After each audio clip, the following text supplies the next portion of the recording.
She clapped when our father slapped me. That sound haunted me until I made the whole world hear it. This is how the forgotten sister finally took the spotlight and never gave it back. You won't want to miss this story. But before we dive in, don't forget to like and subscribe so you never miss a video like this one. The sound of it still echoes, sometimes sharp, flat, and final, like the crack of a gunshot in a church.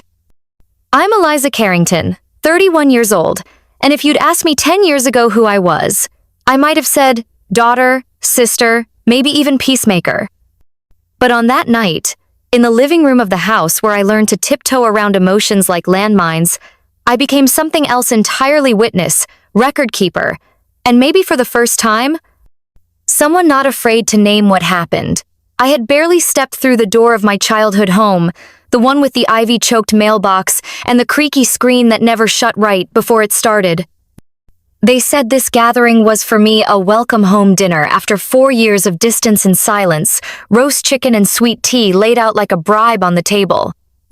My mother greeted me with a brittle hug that smelled like Chanel and unresolved resentment, and my father, already 3 bourbons deep, looked me over like I was a dented car he regretted buying. I said one thing, just one something about how he didn't get to play the father now, not after everything. He stood up so fast his chair screeched like a warning, and the slap came fast without hesitation or apology. My head snapped sideways, cheek blazing, mouth full of copper and shame. But the real wound wasn't his hand, it was the sound that followed. Julia, my younger sister, clapping like she'd been waiting her whole life for this moment. Finally, she muttered with a twisted little smile, as if justice had just been served and I was the villain everyone could finally punish without guilt. I stood there, heart-pounding, skin-burning, watching her face shift from glee to surprise as I slowly reached into my coat pocket, pulled out my phone, and pressed record. "Smile," I said, and in that moment everything changed. Dad stepped back. Julia's hands froze mid-applause. Mom said nothing, eyes darting to the phone like it was a loaded gun. I didn't cry, I didn't shout. I calmly turned the lens on their faces, my father's rage now tinged with fear, my mother's silence, a kind of complicity, and Julia's grin curdling into panic. I wiped the blood from my mouth with a napkin, tucked my phone away, and smiled back. "Thanks for dinner," I said, my voice smooth as butter and twice as sharp. I walked out the front door without looking back, but I wasn't the same woman who walked in. The slap hurt, sure, but the applause? That made everything crystal clear. They didn't just want to hurt me, they wanted an audience, and now they were going to get one. I didn't move, not at first. It was like my body had been yanked out of time, frozen in the echo of skin meeting skin, the sting spreading across my cheek like wildfire while the rest of me stayed rooted, unable to process what had just happened. In that moment, I wasn't a woman in her 30s with a job and a mortgage and a therapist I hadn't called in months. I was a child again, staring at the man who used to tower over me with a belt in one hand and disappointment in the other. I could feel every pair of eyes in the room watching me, but none of them moved, not even Mom, who just stood there clutching a serving spoon like she was afraid to spill gravy. The silence was so thick it was suffocating. The only sound, the faint ticking of the kitchen clock and the rapid-fire beat of my own pulse. And then there was Julia, perched smugly at the edge of the couch in her perfectly pressed dress, that self-satisfied smirk curling the corners of her lips like she'd been waiting years for this finale. Her hands, now lowered from that little round of applause, rested in her lap as if she hadn't just cheered on my humiliation. She locked eyes with me, daring me to retaliate, expecting me to cry or storm out or beg for the apology that never came. But instead, something shifted deep inside me, a calm, terrifying kind of clarity. I didn't speak. I didn't blink. I slowly reached into my coat pocket, fingers steady despite the tremble that wanted to take over, and pulled out my phone. Not to call the cops. Not to text Autumn or anyone who might come rescue me. I opened the camera, switched it to video, and pressed record. "Smile," I whispered, so soft I wasn't sure they even heard it, but I saw the effect instantly. Dad stiffened, his bravado slipping just a notch, like he hadn't anticipated being held accountable. Julia's smirk faltered, Just slightly, her eyes darting to the phone like it might explode. Mom finally blinked, mouth opening to say something, but no words came. I held the camera steady, turning slowly to capture each of them, Dad's bloodshot glare, Julia's twitchy discomfort, Mom's frozen guilt. No one moved to stop me, which told me everything. I could have been filming for hours, and they wouldn't have known what to do with it. I ended the video, saved it, and slid the phone back into my pocket like a secret I was suddenly willing to keep until I wasn't. My cheek still throbbed, but the pain was muted now, replaced by a simmering, electric focus. I straightened my coat, walked calmly to the bathroom, and stared at myself in the mirror. My face was red, my lip cracked. But my eyes, they were clear, cold, and awake. That slap didn't silence me. It woke me up, and they'd regret ever thinking I'd stay quiet. He said I was lucky he didn't do worse, that in his day, daughters who spoke like I did wouldn't be allowed back under the roof, let alone show up uninvited and start drama. I hadn't said anything since the slap. Not a word, but he didn't need a reason to rant, only an audience, and apparently the only thing he hated more than being challenged was being ignored. Disrespectful, he kept saying, like it was a family curse I'd inherited from birth, an accusation he could hurl any time I didn't shrink small enough to fit into the box he built for me. Ungrateful, as though the roof and the roast chicken and the poisoned welcome home smile were gifts I should be down on my knees for. I sat on the edge of the couch, still recording, the phone angled discreetly in my lap, screen dimmed but microphone open, capturing every slurred syllable as he spat years of rewritten history back at me. Julia leaned against the hallway archway, arms crossed, her voice syrupy and venom-laced as she chimed in with practiced timing. "You always make everything about you, Eliza. It's exhausting." "Honestly, it's like you thrive on being the victim." Her words didn't shock me, not really, but hearing them said so plainly in front of our parents, like she was reading from a script they'd all quietly agreed on years ago, made something tighten in my chest. I didn't look at her. I couldn't. If I looked, I might scream. I focused on the fraying edge of the couch cushion, the way the thread looped like a noose that had never quite closed. Mom, predictably, said nothing. She busied herself refolding a napkin that didn't need folding, her silence louder than either of their voices.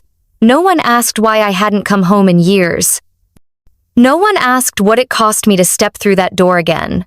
No, in their minds, I had ruined everything with a single sentence, a single flicker of defiance that dared to contradict their narrative. My father's voice grew louder, breath ragged with self-righteous fury. "You want to make us look bad, is that it? Walk in here like some kind of martyr, looking down your nose at the people who raised you. You think you're better than us because you moved away?" I kept recording. I didn't blink. I let the guilt roll over me like a wave that couldn't drown me anymore. I had carried shame like a second spine for so long that I almost forgot what it felt like to lay it down. But in that moment, I felt it crack and fall away. I wasn't here to make them understand. I wasn't here to beg for space at their table. I was here to document the truth they kept trying to bury under blame and gaslight and carefully rehearsed denial. And the longer I stayed silent, the more they filled the room with evidence. I didn't need to argue anymore. I just needed to hit record. I lay in the guest room, if you could even call it that, staring at the ceiling fan spinning slow and uneven like it was just as tired of this house as I was, my phone resting on my chest as I hit play for the 7th time. The slap came first, sharp and sudden like the cracking of a branch underfoot in the dead of winter, and then, a beat later, Julia's gleeful clap, and that one word finally drawled with the kind of satisfaction only someone who's been waiting a long time to see you fall could pull off. I closed my eyes and listened to it again. My father's voice, rising and slurring, full of the same sanctimonious rage I'd heard since I was old enough to know not to talk back. Julia layering her venom with faux concern, spinning the story so fast I almost forgot what was real. And Mom, saying nothing, just that god-awful silence, the kind that wasn't ignorance but consent. There wasn't an apology, not even a whiff of regret, just blame and bile, recycled like it had been sitting in their mouths for years, waiting for a moment to spit it all out. I paused the audio, replayed a section from the middle. My dad yelling that I was lucky he didn't hit me harder. Julia scoffing that I played the victim too well, and then that horrible, unmistakable chuckle from my mother when Dad said I was trying to tear the family apart. That one hit deeper than the slap. It was always like this. A lifetime of being cast as the difficult one, the moody one, the one who needed therapy while Julia was the shiny penny they held up at Sunday brunch. I used to think there was something wrong with me, some flaw I couldn't fix, something broken deep inside. But lying there, listening to them unravel on tape without even knowing they were being recorded, I realized it was never about me being broken. It was about me refusing to play along. I was the one who wouldn't fall in line, who asked questions, who called out the hypocrisy while Julia smiled and curtsied her way through their dysfunction. And now she had clapped when our father struck me, like it was the closing act of a show she'd been directing from the shadows all along. That's when it hit me, not just the betrayal, but the clarity. This wasn't a bad night. It wasn't a misunderstanding. It was the culmination of years of manipulation dressed as discipline, gaslighting packaged as concern, and cruelty wrapped in tradition. Julia's betrayal wasn't a surprise. It was the final confirmation that I was alone in that house, had always been alone. And instead of grieving it, I felt something solid forming in the hollow space they left behind. Not rage, not sadness, just resolve pure and sharp. I didn't need their apology. I had their words recorded, their masks slipping. And this time, their silence would be louder than anything I ever had to say. Julia was born 17 months after me, but somehow it always felt like I was the second child. Like, from the very beginning, she walked into a spotlight that I was never allowed to touch, and I was handed a broom and told to applaud from the wings. I remember the way people would coo over her golden curls and dimples while I stood next to her with straight brown hair and questions too big for a child to carry, and how even at 5 years old I could feel the subtle difference in the way adults smiled at her versus the way they sighed at me. Julia got called spunky and precocious, while I got labeled moody, sensitive, a handful, as if emotions only counted when they were neat and charming like hers. I learned early that tears made them uncomfortable unless they were hers, that I had to clean myself up quietly if I wanted to be taken seriously, and that my pain had to come with a punchline if I wanted anyone to listen. When I was 9, I cried during a thunderstorm because I thought the lightning was going to strike our house. My mother told me I was being dramatic, that Julia wasn't scared and she was younger than me. When I was 12 and stopped eating for a while, not even because I wanted to be thin, but because controlling one thing felt like a lifeline, my father said I was just doing it for attention. Julia got a full birthday party with balloons and a magician when she turned 10. I got a cake from the grocery store and an eye roll when I asked if any friends were coming over. They called me difficult like it was a curse they had to manage. Therapy wasn't their idea. It was the school counselor who gently suggested it after I spent one too many recesses staring at the same patch of concrete, wondering how it could feel more like home than my own living room. My parents agreed to it with the kind of reluctant compliance reserved for chores. Julia never had to go. She doesn't need it, my mom said once on the phone to a friend, her voice full of pride, like mental health was a badge of failure I had earned. I didn't tell anyone how much it hurt to be handed to strangers and told to fix myself while my sister got trophies for breathing. Even when we got older, the pattern stayed. Julia got cheerleading and prom queens and the kind of boyfriends who shook my dad's hand. I got warnings about tone and attitude and dates that never made it past dinner. By the time I left for college, I had fully accepted my role. I was the storm and she was the sun. But what they forgot, or maybe never noticed, is that storms carve rivers. They change landscapes. And even when ignored, they never truly go away. They just gather, waiting. I started gathering them like breadcrumbs, each one a tiny confirmation that I hadn't imagined the years I'd spent being minimized, manipulated, and made into the family scapegoat because gaslighting only works when you don't have proof, and I was done being their unreliable narrator. It began that night, phone still warm in my hands from recording the chaos, when I opened my messages and typed Julia into the search bar. And there it was, one cruel text from 3 years ago, accidentally sent to me instead of whoever she'd meant it for. God, it's exhausting. I had forgotten about it at the time, tried to give her the benefit of the doubt, assumed it was a mistake she didn't mean to send or didn't mean at all. But reading it now, with my face still sore and the sound of that slap etched into my skin, it felt like prophecy confirmation that the sister who claimed to love me had been keeping a private archive of contempt. I screenshotted it and saved it to a folder I quietly named Truth. Over the next few days, I dug deeper. Old emails where my father excused his outbursts as discipline after I questioned him about Mom's drinking. A photo of my arm, bruised and yellowing, from a night I told everyone I fell. But the worst, no, the most important was the voice memo I'd almost deleted 100 times. I had recorded it 2 years ago, after another blow-up over Thanksgiving when I told him I wasn't going to church with them just to maintain appearances.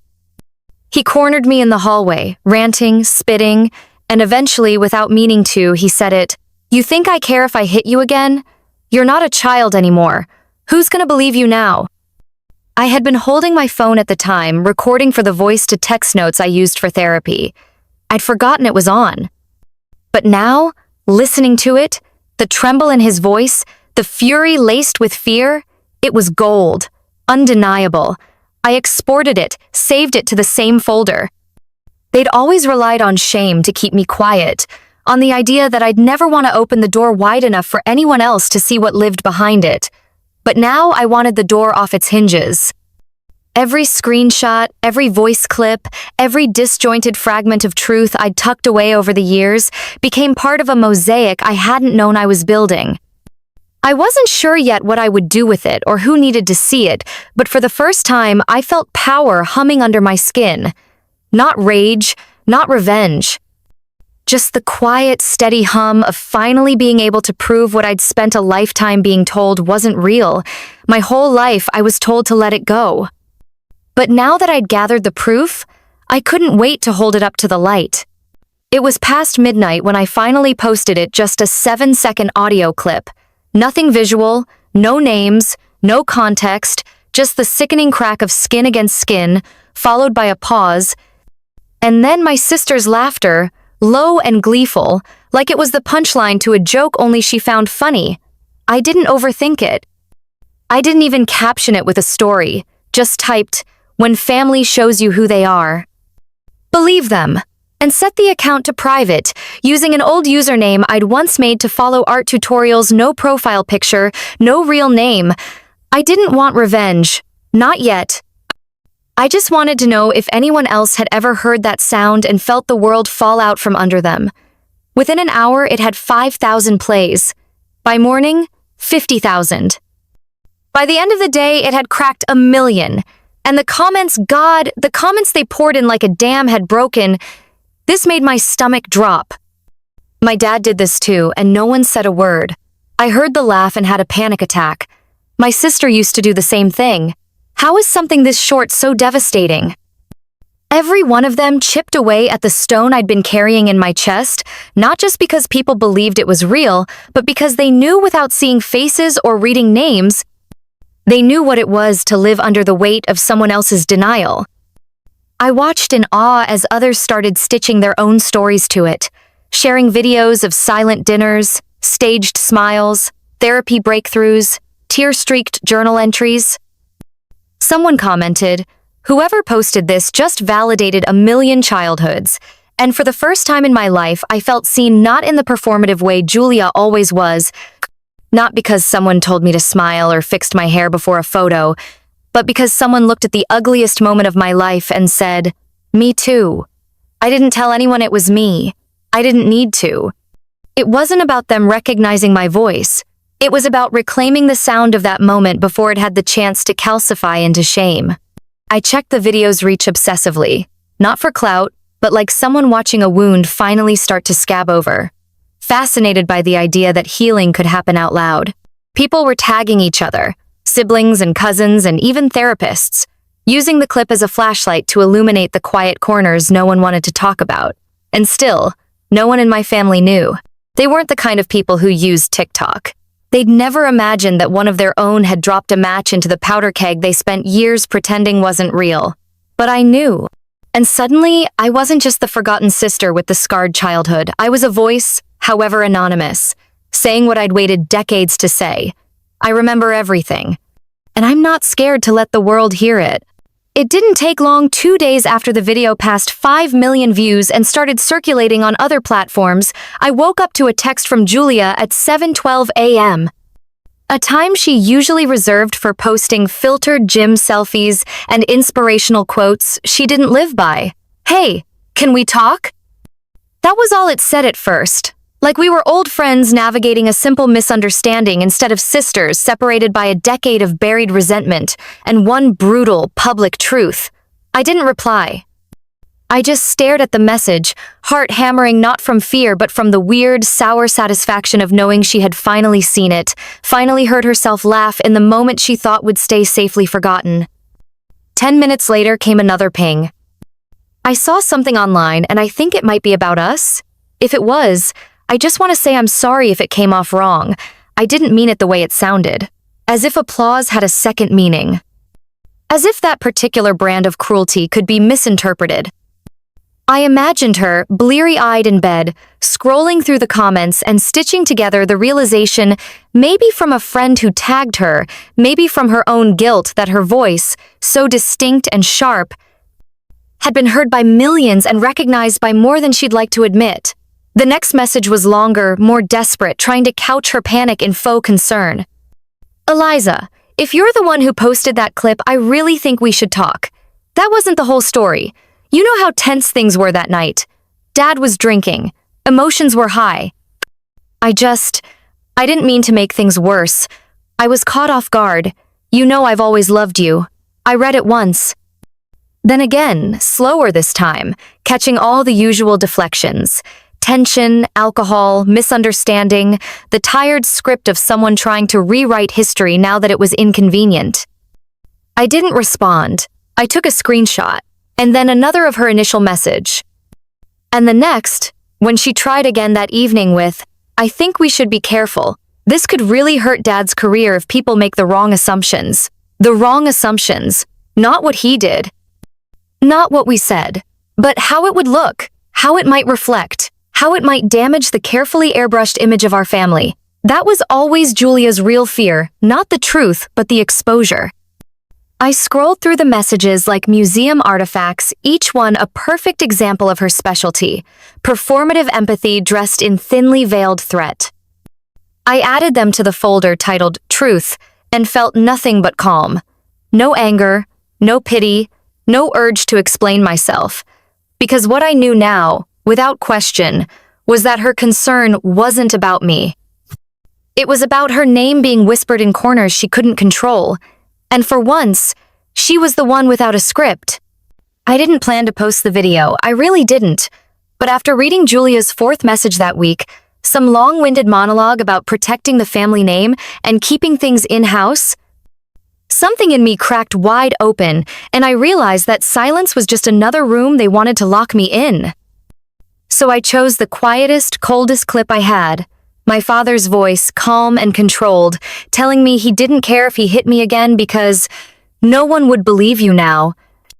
Followed by Julia's little clap and laugh from that same night, then my mother's barely audible sigh, the kind that said everything without saying a word.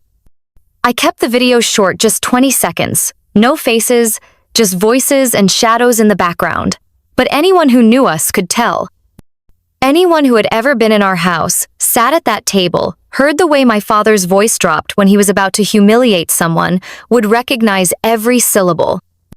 I posted it with the same anonymity as before, just the caption, "Sometimes the silence isn't peace, it's strategy." I went to sleep without checking it. By morning, it had detonated. My DMs were full of old classmates, distant relatives, people I hadn't spoken to since high school. Some were stunned. Some were angry. Some admitted they weren't surprised. But what mattered was that the illusion was broken.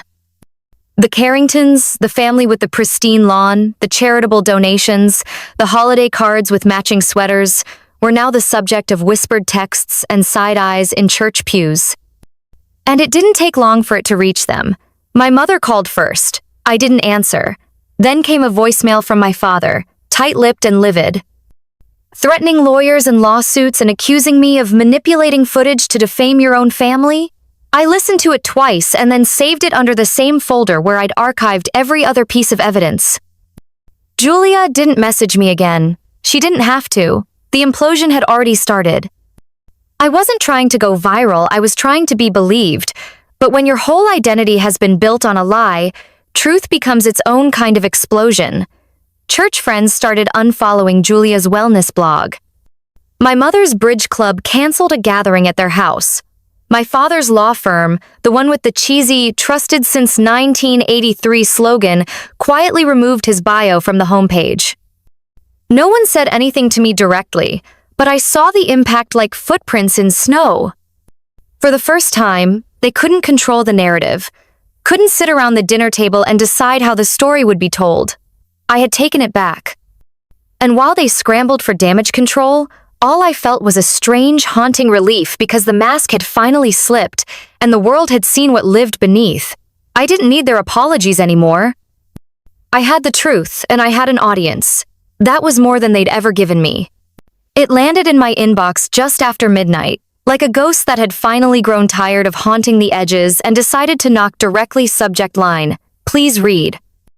I opened it because some part of me still foolishly hoped for an apology, some flicker of recognition that what happened wasn't just a bad night or a misunderstanding, but a years-long tapestry of betrayal and silence woven by the people who should have protected me most. But that's not what Julia sent. The email was long, almost 3 full pages written in a shaky voice that tried to sound hurt, but rang like a stage performance. High-pitched concern, strained vulnerability, and every paragraph another attempt to guilt me into regret. She opened by saying she was devastated and confused by my decision to take our private matters and turn them into internet drama, as if I'd hijacked her wedding or slandered her dog. Not simply exposed a truth they'd all spent decades polishing over. She wrote that people were pulling away from the family, that our parents were embarrassed beyond words, that dad might lose clients, and mom had stopped going to Sunday brunch out of shame. "I know we haven't always gotten along," she said, "but I've always loved you in my own way." That line made me laugh dry and cold because loving someone in your own way doesn't count when your way is clapping while they're being hit. She said she didn't realize I was hurting so much, that I never said anything, that I always seemed fine, which, of course, was the entire point. I had to seem fine, or they'd make me feel even crazier than I already did. She wrote that I'd made them look like monsters, that I'd taken one moment and twisted it into a weapon, that I was better than this. And finally, near the end, the real plea emerged. "Please, Eliza, please take the video down. We're family. We can fix this privately." I sat staring at the screen, the cursor blinking like a metronome marking the time between who I used to be and who I'd become. The irony, of course, was that she didn't care about my healing. She cared about the optics. She cared that people were starting to see the cracks she couldn't plaster over with curated photos and wine night captions. I let the silence sit for a while, let the weight of her words settle over me like dust in an attic I no longer lived in. And then, with hands steady and heart quiet, I typed a single sentence in reply. Just one. No greeting, no closing, no further explanation. I asked you to stand beside me, and you clapped instead. I hit send. Then I closed my laptop, turned off my phone, and went to bed. And for the first time in years, I slept through the night. It came on a rainy Thursday afternoon, the kind of day that feels like the world is folding in on itself. Gray skies pressing against the windows like hands trying to get in. And I was curled up on the couch with tea gone cold when the notification lit up my phone. "You have a new message request." I almost ignored it, assuming it was another stranger with opinions about family or justice or internet exposure, but the name stopped me cold. Miss Langford, 8th grade English. She had been the only adult in school who ever looked me in the eye without flinching, the one who let me write poems instead of essays when I couldn't make the words fit the prompt. The one who once let me stay late in her classroom after lunch just to sit in the quiet while she graded papers. I opened the message with hands that suddenly felt too warm. "Hi, Eliza. I don't know if you remember me, but I was your teacher a long time ago. I saw a video online, and I recognized the voices. I won't say anything specific. I know you've chosen to remain anonymous, but I just wanted to say I always had a feeling things weren't right. I wish I'd asked more questions. I wish I'd known how to help. I'm so sorry. I read it 3 times before I let myself cry, not because it was sad, but because it cracked something open that had been welded shut for so long. I forgot it was supposed to feel validation. Real, unprompted validation. Not from a stranger guessing my story through comment threads, not from a friend who only saw the aftermath, but from someone who was there. Someone who had seen the edges of it and now, years later, confirmed what I had been gaslit into questioning for most of my life. That it was real, that they saw, that I wasn't crazy. It wasn't just the slap or the applause or the way Julia twisted my hurt into a performance. It was the lifetime of having to prove I was in pain while everyone else played pretend. And suddenly, I understood something I hadn't fully grasped even through all the posts, the shares, the messages from strangers saying me too. This wasn't about revenge anymore. This wasn't about making them squirm or lose face at the country club or get cut from the church directory. This was about reclaiming the voice they'd spent years trying to dim. Every diary they skimmed through for attitude. Every moment I was told to watch my tone. Every therapy appointment that became more about managing their perception of me than helping me find peace. This was my voice, unfiltered and finally amplified. I messaged Miss Langford back. Just 2 words. Thank you. And when I set my phone down, I felt different, not angry, not victorious, just whole, like I'd finally retrieved the part of myself they thought I'd buried for good. The message came through late on a Saturday night, tucked between a spam promotion for discounted cookware and an automatic receipt for the oat milk I'd ordered earlier. But it was the subject line that stopped me. "We think your voice matters."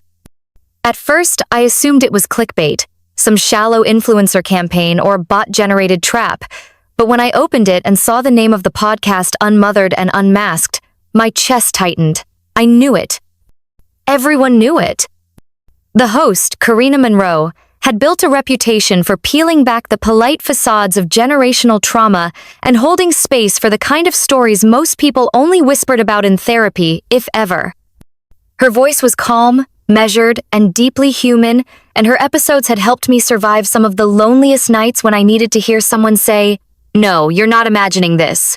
Her email was short, thoughtful, not at all invasive. She said someone had sent her the audio I'd posted, the now infamous clip, and that it had sparked a surge of listener messages, many saying it was the most haunting 7 seconds they'd ever heard. She didn't ask for names. She didn't press for the story. She simply offered space. "If you're ready to speak, even anonymously, we'd be honored to help you tell it." I didn't reply for 2 days. I paced. I rewrote imaginary responses in my head. I imagined my father hearing my voice, Julia dissecting every syllable, my mother staring blankly at the kitchen wall like she always did when she couldn't control the narrative. But eventually, I typed back, "I'm willing. As long as I'm not named." A week later, I sat in my bedroom with the blinds drawn, a glass of water sweating beside me, and a mic clipped to the edge of my desk like a tiny, waiting witness. Karina's voice came through the headphones like a lifeline, gentle, warm, patient. She called me Ellie on the show, a name I hadn't used since childhood, and I told my story in pieces, breath by breath. Like I was laying bricks down under my own feet to prove I hadn't been walking on air all these years. I didn't give specifics, no towns, no names, but I gave feeling, tone, truth, and it was enough. When the episode dropped, it shot up the charts faster than anyone expected. Thousands of comments flooded in, emails, anonymous voice memos from people who heard themselves in me. Some wrote, "I never thought I'd hear someone put it into words." Others said, "Your sister sounds just like mine. I never confirmed who I was. I didn't need to." Because those who needed to know already knew. The story had done its work not by burning my family down, but by lighting a path for those still stumbling through the dark. And for the first time, I wasn't alone in the silence. I was surrounded by echoes, honest ones. The knock didn't come like thunder. It was soft, almost polite, the kind of knock you use when you're pretending to be someone you're not. And when I looked through the peephole and saw her standing there, arms clutched across her expensive coat like a child bracing for rain, my first instinct was to pretend I wasn't home. But I opened the door because I wanted to see her eyes. I wanted to know if there was remorse buried somewhere beneath the layers of curated detachment and social survival. "Eliza," she said, breath fogging in the cold, "we need to talk." She stepped inside without waiting for permission, taking in my apartment with the kind of tight-lipped disapproval she reserved for off-brand furniture and the word boundaries. I didn't offer tea. I didn't ask how she'd found me, though I figured it wasn't hard once people started whispering. She stood in the center of my living room like it was her courtroom, and I was the defendant. "Do you have any idea what you've done?" she asked, voice trembling not from grief, but from exposure. "Your father's practice is under review. Julia's lost brand deals. Our church has probably seen worse," I cut in. She flinched at my tone, the first crack in her porcelain mask. "This wasn't supposed to go this far," she whispered. "This was family." I laughed, short and humorless. "You mean the family that clapped while I was hit?" Her lips parted, but nothing came out. And then came the real purpose of her visit, not apology, not understanding, but containment. "We can fix this," she said, smoothing her coat like she was ironing truth. "We can tell people it was exaggerated, that it was edited, if you take the videos down, if you issue some kind of statement." "No," I said firmly, standing so she'd have to look up at me for once. "You stayed quiet every time he hit me, every time he screamed, every time I cried myself sick and you said it was hormones or drama or me asking for it. You didn't protect me. You protected the version of this family that looked best in photos." Her face twisted like I'd cursed in church, but I didn't stop. "And now that the masks are off and people are finally seeing what I lived through, now you want to sweep it up? You want me to lie for you again?" She sank into the armchair, small and suddenly old. "It's complicated, Eliza." It's not." My voice was quiet, but it carried weight, decades of it. "I'm not your secret anymore." She didn't cry. I think some part of her wanted to, but she didn't know how without an audience. She left soon after, with a parting line about how she hoped I could find peace. And I stood at the window long after she drove away, watching her taillights blur into the distance. Knowing that peace had already started the moment I refused to be silenced. I heard about the video before I ever saw it, if you can even call what I did seeing it. I clicked the link someone sent, let it buffer for a second, saw Julia's blotchy face framed perfectly by soft lighting and a strategically messy bun, her voice already trembling with rehearsed sorrow, and then I closed the tab without pressing play. That was enough. I didn't need to hear the words to know what she was trying to do. Apologize, but not really. Cry, but not about me. Beg for forgiveness, but only because the world had turned on her in a way she didn't know how to survive. In the weeks following the podcast episode and the viral clips, Julia's entire curated life began unraveling, thread by designer thread. First, it was the wellness brand she'd partnered with for skincare routines and sponsored meditations. They released a carefully worded statement about integrity and family safety, and quietly unfollowed her. Then the influencer friends she'd tagged in every brunch photo began deleting their comments, removing themselves from her orbit like satellites escaping gravity. Her boyfriend Chase, the one with the symmetrical face and the tech startup, broke up with her after his sister sent him a link to the audio. I knew because he liked one of the anonymous comments on the podcast page. Some people never change, but some of us do. Julia tried to spin it, of course. She went live one night in a cozy sweater, voice hoarse, saying she had learned a lot and wasn't proud of the version of herself in that clip. And she was working on being better. But the comments didn't buy it. No one clapped back. There was no redemption arc waiting for her in the algorithm. People saw through it because you can't cry your way out of cruelty when it's recorded in surround sound. I didn't gloat. I didn't repost. I didn't text her to say I told you so. I just let the silence hold what needed to be held. Because silence, when it's yours, when you own it instead of being buried by it, can be louder than any apology. And honestly, what could she possibly say that would stitch back what she tore when she clapped at my humiliation like it was a performance she'd paid to see? She'd always had everything: adoration, approval, applause, and now, stripped of it, she finally had to sit in the truth that she was never the victim. She was the echo chamber for our father's rage, the stage manager of my shame, and now the show was over. I went for a walk that evening, left my phone on the kitchen counter and let the cold air bite into my cheeks. And I didn't think about Julia crying into a ring light or scrolling through articles about herself. I thought about how still the world felt when you stopped chasing people who only ever clapped when you fell. Sometimes, when the apartment is quiet and the rain taps gently against the windows like it's asking permission to enter, I sit with my tea and replay the audio not because I need the reminder, but because I want to remember who I was before I pressed record, before the world heard what I had lived with. Before the silence I had been forced to swallow for decades uncoiled into something sharp and clear and impossible to ignore. I don't share new clips anymore. I don't name names. I don't have to. The story is already out there, stitched into other people's voices, echoed in podcasts and forums, and whispered conversations between daughters and mothers, sisters and therapists. They know. The ones who need to know, they always do. I used to wonder if I'd ever feel whole again, if standing up for myself would always feel like breaking something. But the truth is, I didn't break anything. I just stopped patching up the cracks that were never mine to mend. I started walking taller, breathing easier, speaking without flinching.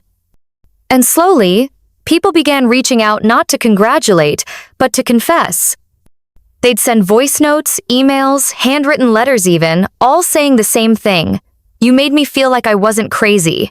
That's when I realized this was never just about me.